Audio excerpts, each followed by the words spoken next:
매주 화요일마다 쇼미더 민심 여론조사를 통해서 민심을 알아보는 그런 시간인데요. 한 주 동안의 민심 어떻게 나왔는지 보겠습니다. 조수진 변호사 그리고 이승영 뉴스마트 본부장 함께 모십니다. 어서 오십시오. 안녕하세요. 안녕하세요. 자, 쇼미더 민심 뉴스마트 의뢰를 미디어토마토에서 실시한 여론조사로 한 주간의 여론 동향을 파악해보는 그런 시간인데요. 이번 주에 윤석열 대통령 국정수행평가 어떻게 나왔는지 한번 알아보겠습니다. 네, 긍정평가 32.2%, 부정평가 64.7% 이렇게 나왔네요. 무슨 뜻입니까? 지난주보다 긍정이 0.7%포인트 상승했고 부정도 0.3%포인트 상승했는데 오차 범위 내 큰 의미는 없습니다만 긍정평가를 서울에서만 보면 네. 지난 조사 때는 38.3%였는데 이번 주에는 29.5%로 8.8%포인트나 하락했어요. 그러니까 좀 어떤 다른 여론조사를 보게 되면 대통령 지지도가 조금 떨어졌다. 물론 또 오차범위 내니까 아무 의미는 없습니다만 그런 것도 있었는데 우리는 어쨌든 살짝이라도 또 오른 것으로 조금 나오긴 나왔네요. 네, 대신 이제 대구 경북 TK 지역에서 15.1%포인트나 올랐어요. 그러니까 서울에서 떨어지고 대구 경북에서 오르고. 자, 왜 그랬을까요? 저는 변호사님. 사실 그 여론조사 꽃 조사에서는 지지율이 2.7% 하락했다라는 주중조사가 있긴 그러니까. 했습니다. 그런데 토요일에 그 아펙 일정을 마치고 또 윤석열 대통령이 또 출국을 했다 이런 기사가 있었어요. 아무래도 그렇게 하루 왜 왔냐고 물어보잖아요. 그래서 하루 만에 나갈 건데 왜 왔냐고. 괜히 비행기값만 들어가고. 환승인 것 같습니다.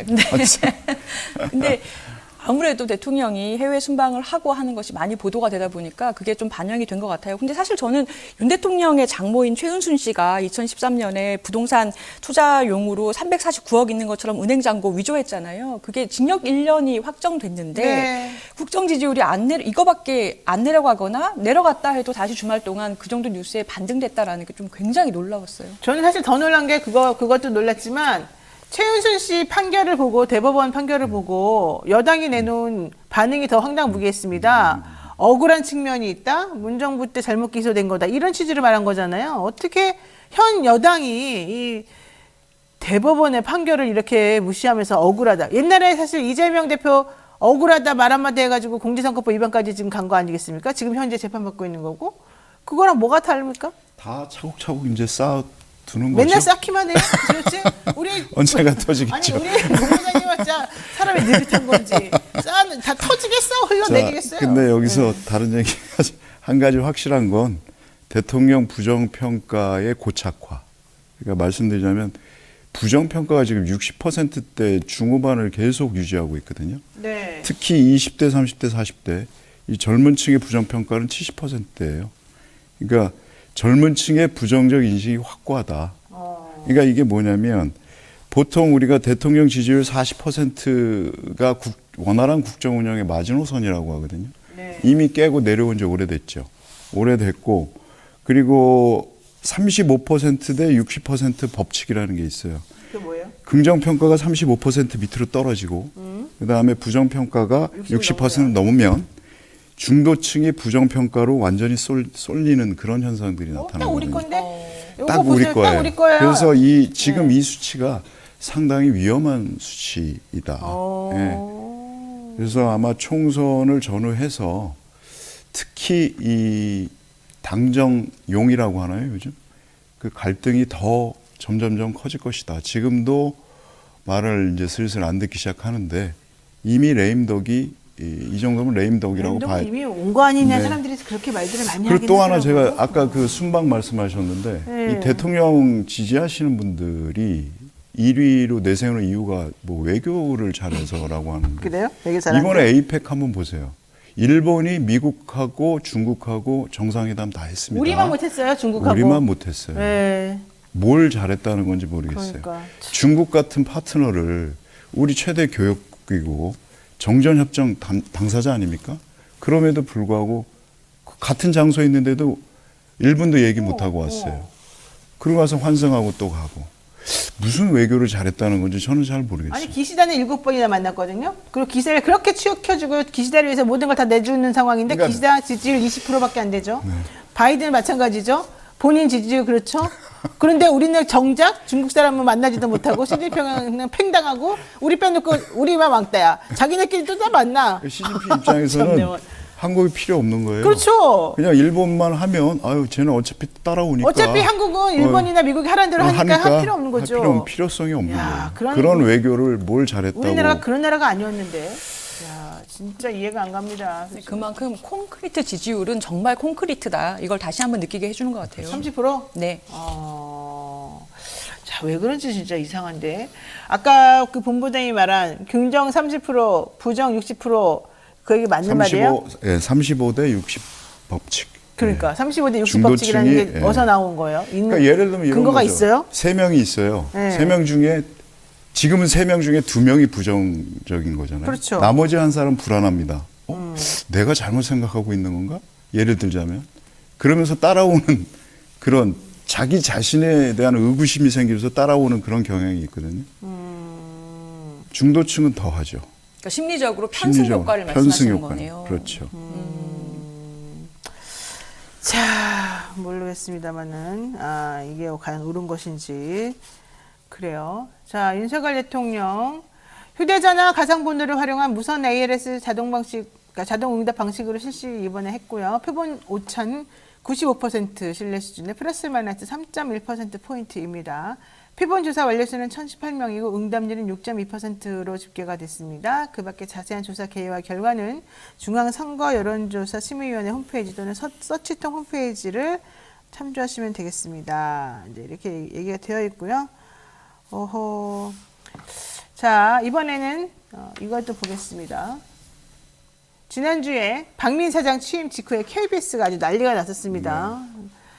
일부 진행자 교체, 뭐 일부라고 하기도 그래요. 그러니까 진행자 교체됐고 교체된 진행자들도 매우 불만이 많더라고요. 날 이런 식으로 이용해 먹어 이러면서 화가 많이 난리가 났더라고요. 났습니다. 네. 어쨌든 진행자 교체 및 프로그램 편성 제외 과정 등 그리고 이제 제작진들에 대해서 제작진들이 거기에 반기를 드니까 이번 주에 제작진들 다 회의해가지고 남아있을 사람, 나갈 사람 다 정한답니다. 이게 지금 정상적인 상황이 아닙니다. 게다가 KBS에서 내놓는 윤땡 뉴스는 채널 A보다 심하고 TV조선보다 훨씬 심하다. 지금 이게 중론이거든요. 자, KBS 이 상황에 대해서 여론조사를 해봤죠? 네. 네. 어떻게 하셨습니까? 52.8%의 응답자가 KBS에 대한 정권 차원의 방송 장악 시도라고 생각한다라고 응답했고요. 29.5%가 KBS가 공영방송 정상화의 과정을 밟고 있다 이렇게 답변했네요. 잘 모르겠다 17.7%. 그러니까 과반수가 넘는 분들이 정권 차원의 방송 장악 시도라고 생각한다고 응답을 했습니다. 조 변호사님, KBS가 공영방송 정상화의 과정을 밟고 있다고 생각하는 사람이 30%나 되네요. 대통령 지지율하고 좀 비슷하죠?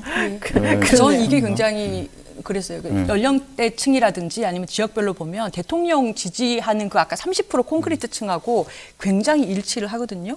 그게 여기 드러난 것 같아요. 그러니까 70세 이상하고 대구 경북에서만 이런 응답이 높았어요. 맞습니다. 정상화 과정을 밟고 있다. 아니, 대구 경북은 왜 그런 거예요? 제 고향이기도 한데. 모든 저 수치에서 이런 식으로 나와서 정말 안타깝습니다. 그러니까 70대를 제외하고는 모든 세대에서 방송 장악 시도다 이렇게 평가를 했고, 그리고 지역별로 보면은 TK 제외하고 모든 지역에서 절반 이상이 다 방송 장악 시도다. 그리고 중도층이 중요한데요. 여기서도 절반 이상이 KBS 사태를 방송 장악 시도다 이렇게 평가를 했어요. 맞습니다. 자, 박민 사장 어쨌든 간에 죄송합니다. 그동안 잘못 방송했습니다. 신뢰를 잃었습니다. 이렇게 얘기했습니다만 도대체 그 사람이 무슨 신뢰를 우리에게 잃었을까요? 그러니까 이게 본인이 하지도 않은 일을 왜 사과를 하는지 모르겠어요. 지난 사장들이 한 건데 그러니까. 그 주제넘는 일이었고, 이건 마치 정권이 바뀌었는데 새 대통령이 나와서 지난 정부 때 잘못했으니 죄송합니다 이거 하는 꼴이거든요. 그러니까 마치 한마디로 자신이 앞으로 하려는 일에 정당성을 부여하려고 이런 게 아닌가. 지금까지는 다 우리가 잘못했는데 내가 하는 거는 잘하는 거니까 봐줘. 뭐 이런 식의 일종의 사과쇼가 아니었나. 제가 너무 뜬금없었어요. 이거였어요. 불공정 편파 보도로 사회적 무리를 일으킨 해당 기자나 PD를 업무에서 배제하겠다 이랬거든요. 그럼 좋아요. 뭐가 불공정 편파 보도였냐. 이거 우리에게 알려줘야 되잖아요. 몇 가지 나열을 했는데 네. 물론 그리고 나서 9시 뉴스에서 뭐 사과하고 그랬잖아요, 앵커가. 그 몇 가지 그 나열할 반론권을 거다, 줘야죠. 이해가 그걸 보도했던 기자나 PD한테 반론권을 주고 얘기를 해야 되는 거거든요. 그것도 없이 일방적으로 갑자기 아니 사과를 그리고 해. 그런 게 기자나 PD가 혼자 하는 게 아니잖아요. 위에 데스크에서 다 해결해가지고 오케이가 돼서 방송 나가는 거 다 아니에요? 그런 거죠. 그리고 이게 누구에 대한 사과인가가 저는 굉장히 의문이었어요. 누구에 어리둥절했는데. 대한 사과인가? 그러니까요. 지금 더 라이브가 시청률 조사에서 3위 나왔지 않습니까? 그러니까 그만큼 국민 여러분들께서 KBS에서 이번에 다 교체된 그 프로그램, 폐지된 프로그램에 대해서 굉장히 좋아하시고 국민의 뜻에 그러면 그 정도면은 맞는 방송했다고 볼 수 있는 거잖아요. 근데 그동안에 공영방송으로서의 그 국민의 신뢰를 잃어버렸다라고 유감을 표했어요. 근데 여기서 말하는 국민분들이 그 폐지된 프로그램을 좋아하신다는 거잖아요. 그러면 여기서 국민 빼고 사실은 대국민 사과가 아니고 대윤통 사과 내지는 대정권 사과, 정권 사과로 보이는 거죠. 정부에게 미안하다. 예. 니네 편 안 들어줘서. KBS가 2020년도부터 3년 내리 언론 신뢰도 1위 했어요. 맞아요, 1위 했어요. 악정 조사에서 MBC에 이제 올해 1위를 내주고 2위로 내려앉긴 했습니다만 이런 데서 갑자기 불공정 사과를 한다? 누가 봐도 이거는 쇼죠. 누구의 신뢰를 잃어버렸냐는 전 겁니다. 세계적으로도 MBC하고 KBS를 신뢰도 있는 언론으로 다 이렇게 올라갔어요. 예. 저도 이제 이분 박민 사장 저보다는 선배인데 저도 문화일보 친하시잖아요. 친하진 않습니다. 친해요? 친하지 같은 회사 않습니다. 다녔다니까. 같은 회사 그러셨구나. 선배입니다. 예.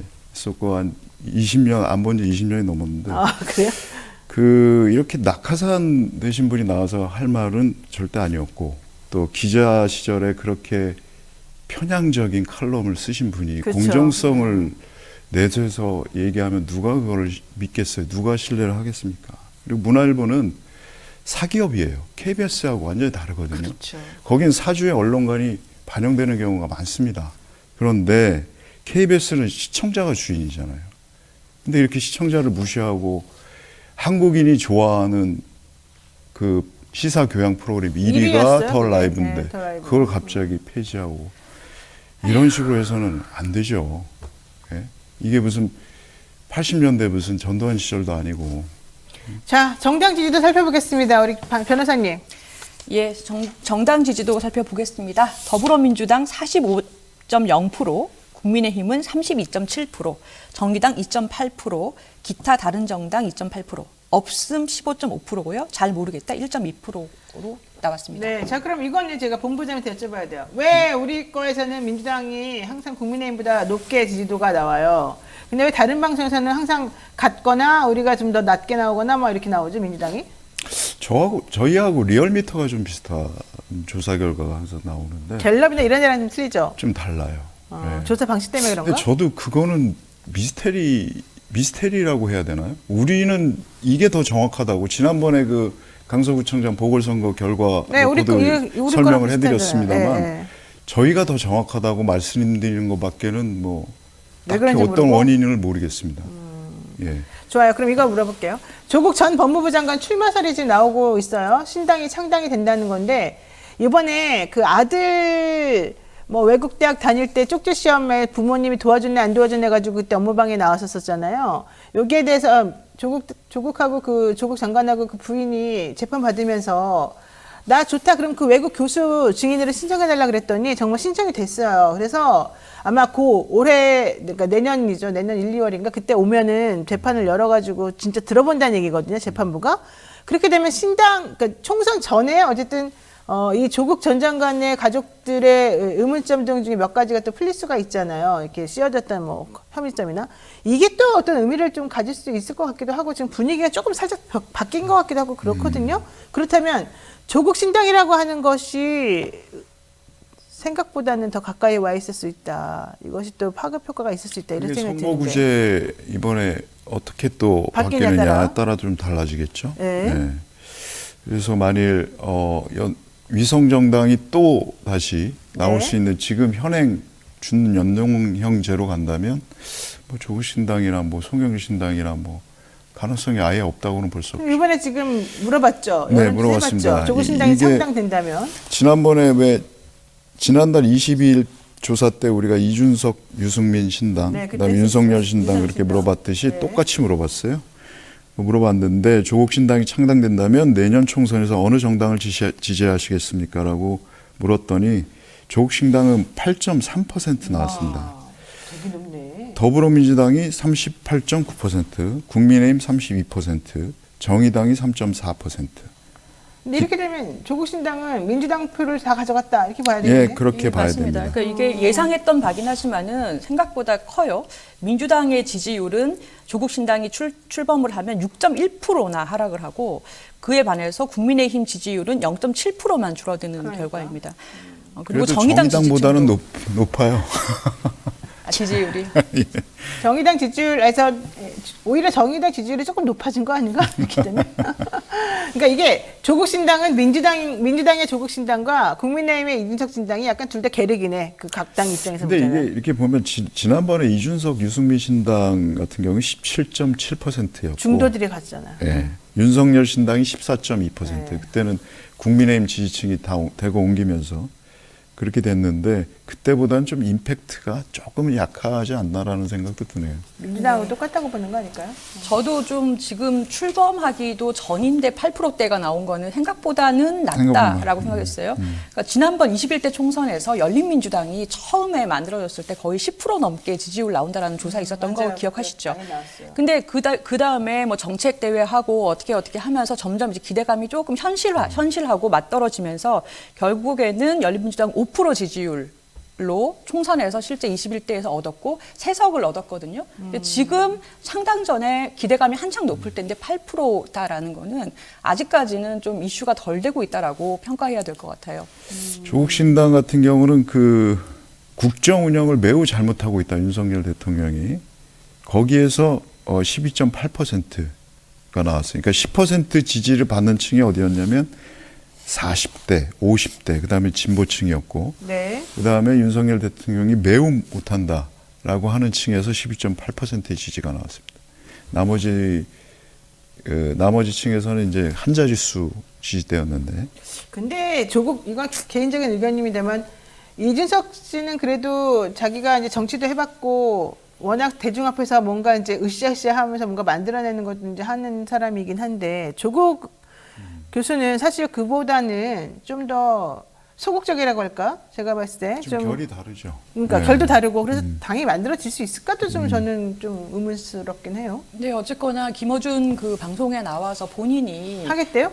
얘기를 했죠. 그러니까 본인이 비법률적인 방법으로 본인의 명예를 명예회복. 찾겠다. 이게 저는 조국 교수식 화법으로 창당을 얘기한 거다라고 해석이 된다고 봐요. 그러니까 정치를 어쨌거나 직업 정치인을 하겠다라는 얘기를 한 것이고 그리고 특히 이번에 지지율이 의미 있는 게 지역을 보셔야 되는데 호남하고 경기 인천에서 거의 10% 정도의 지지율 나왔어요. 그러니까 지금 호남 출마설이 광주 출마설이 계속 있지 않습니까? 조국 전 장관에 대해서 일치하는 결과가 나왔다라고 보입니다. 네. 자, 이것도 물어봤습니다. 내년 총선에 적용될 비례대표제. 비례대표제 되게 중요한 의미가 있는 건데요. 여론은 어떤 제도를 가장 선호하던가요? 대단히 중요한데 국민적 관심사는 상대적으로 좀 떨어지죠. 네, 이걸 여쭤봤어요. 어떤 제도를 가장 선호하시나요? 물어봤더니 거대 양당의 위성정당 출연이 가능한 현행 준연동형제를 선호한다가 13.8%. 과거와 같이 그러니까 20대 총선까지 했던 건데 정당 득표율대로 의석수를 배분하는 병립형을 선호한다가 33.2%.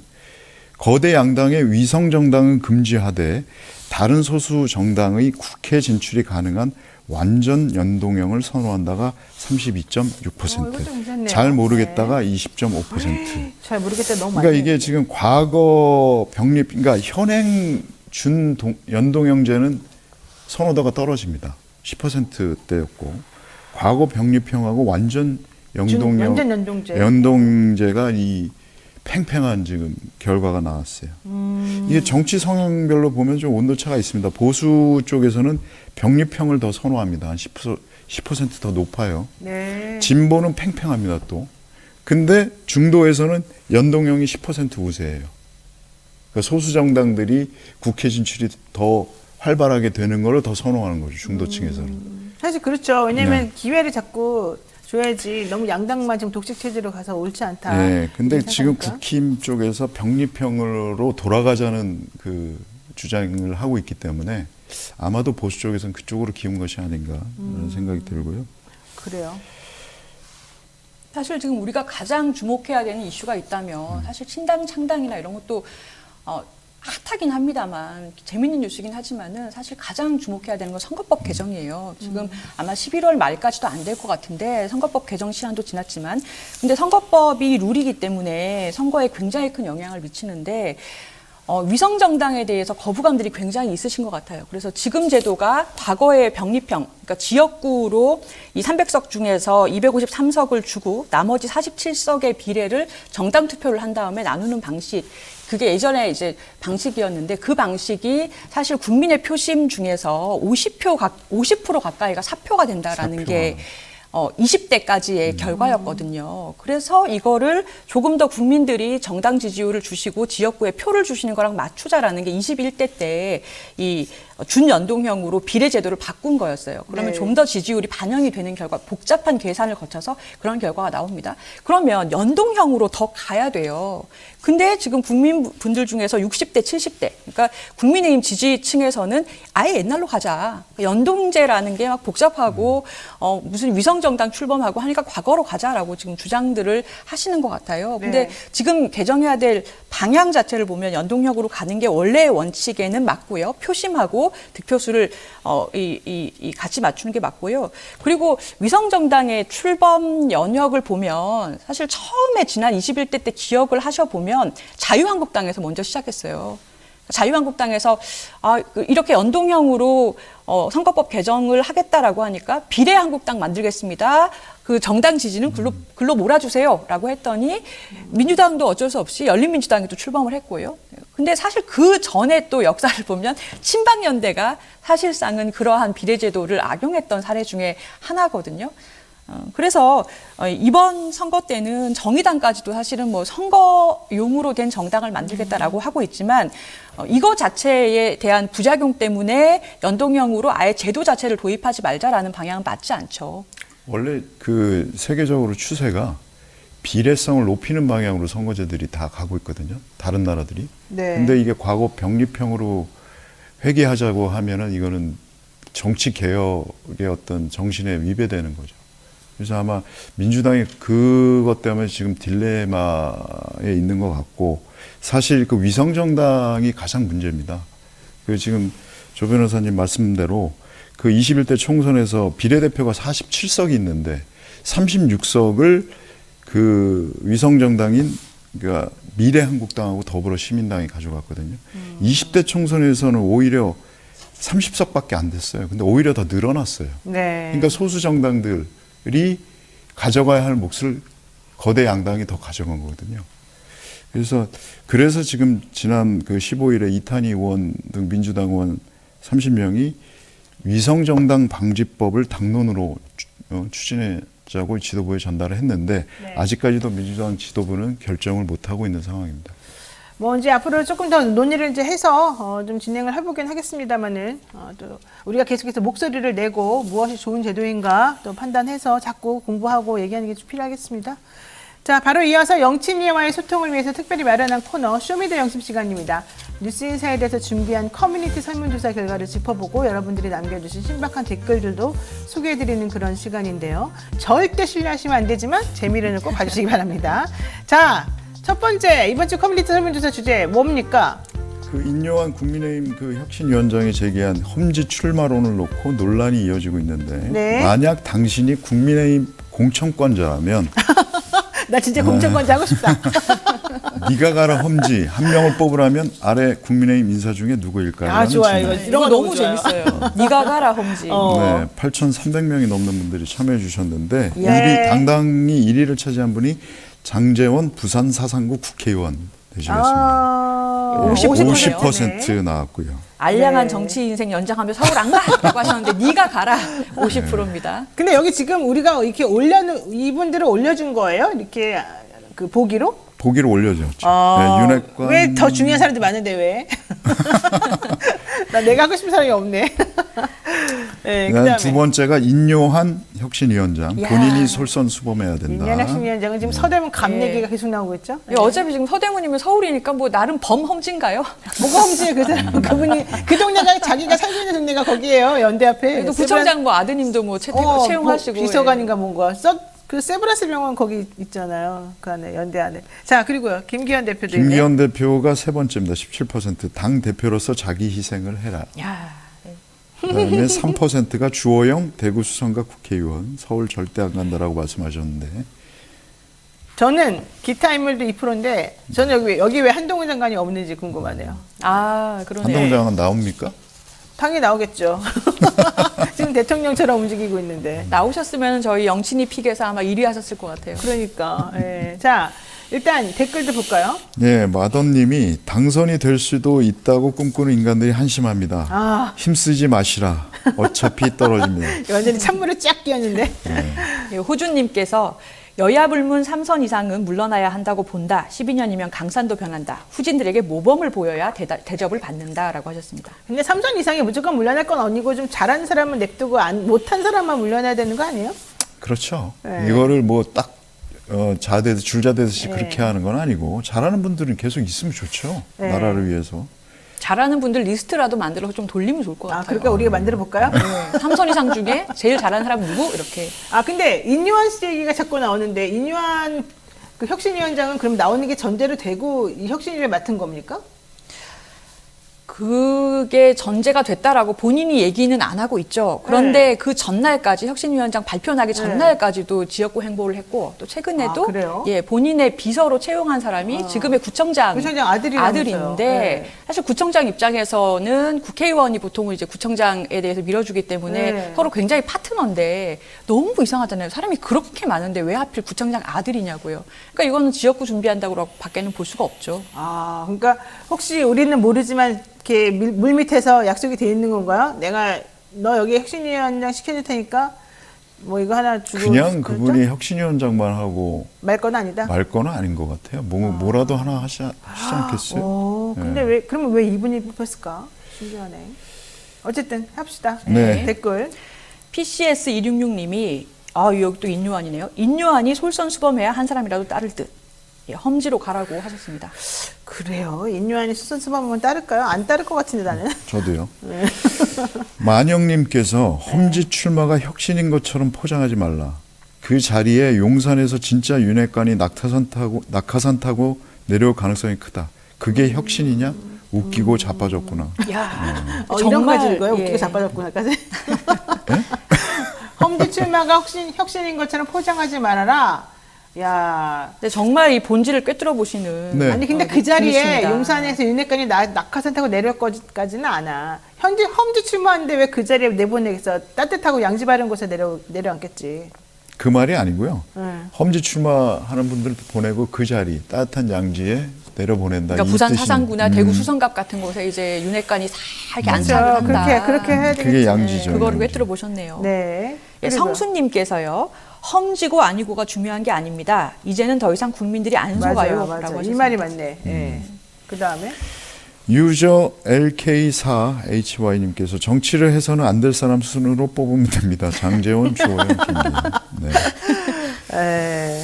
예, 마지막. 예. 진국님께서 누가 가든 국민들은 그다지 신경 안 쓸 것 같습니다. 국민은 하루하루 열심히 일한다지만 국회의원이나 위에 있는 분들은 경제, 민심이 안 좋아도 나 몰라라 하는 것 같아 너무 속상합니다. 국가가세 하지 말고 열심히 최선을 다해서 보다 나은 정치, 나라 만들어주길 간절히 바랍니다. 우리 모두 힘내고 깨어있는 시민이 되었으면 좋겠습니다. 노영희 변호사님 항상 응원할게요. 수고하세요. 고맙습니다. 나 오늘 2번 뽑을래. 진국님. 이 너무 편파적인 거 아닙니까? 나를 응원해 주셨어. 야, 나 이런 거 너무 좋아해. 네, 진국님 고마워요. 자, 또 두 분 뽑아주세요. 저는 만용님. 만용님? 네. 험지 출마가 혁신인 것처럼 포장하지 말라. 맞아요, 맞아요. 예. 맞아요. 저는 성수님, 험지고 아니고가 중요한 게 아니다. 국민들은 안 속아요라고 하셨습니다. 네, 사실 이 사람들 저는 뽑고 싶었는데 마더님 당선될 수 있다고 꿈꾸는 인간들 한심하다. 힘쓰지 마라. 어차피 떨어진다. 이것도 맞는 말인데 그분은 제가 다음에 드리도록 하겠습니다. 자, 오늘 여기까지 해봤습니다.